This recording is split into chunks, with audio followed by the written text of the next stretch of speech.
The emergence of Europe as the world's dominant civilization over the next millennium, it was not an accident. It was the fruit of 1,000 years of the Christian worldview being implemented, imperfectly, often bloodily, but persistently and pervasively from top to bottom in society. From the theology of the schools to the ethics of the merchant guilds. From the architecture of the cathedrals to the music of its choirs. From the laws governing marriage to the philosophy governing kingship.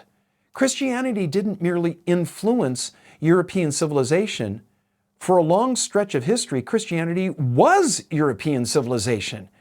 Its organizing logic, its animating spirit, its source of meaning and moral cohesion.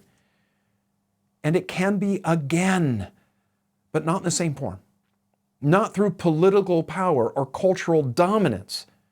Rather, through the same mechanism it used the first time: presence, faithfulness, service, and the inexhaustible power of the gospel.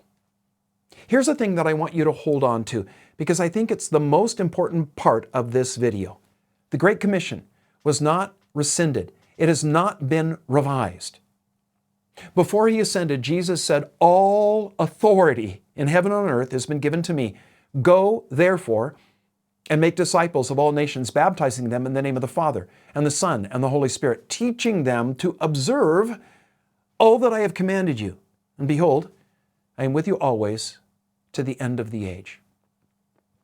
He did not say, make disciples until secular humanism becomes dominant and then hand over the keys and wait for things to improve. Our mandate to make disciples lasts until the end of the age. Jesus did not say as well, make disciples as long as the culture is favorable and the institutions are supportive. No, he faced 11 men in a backwater province of a vast empire that was actively hostile to the movement that they represented. And that empire, within 3 centuries, had largely capitulated. The mandate has not changed. What has changed is the context. And honestly, I have to say this as someone who loves the church and has given 50 years of my life to it.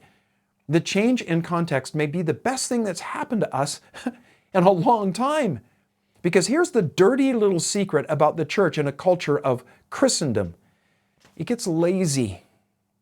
When Christianity is the default, when being a churchgoer is socially respectable, when you lose nothing by identifying as a Christian and might even gain something, like peer approval or social capital or a nice funeral, then the church fills up with people who have the form of godliness but deny its power.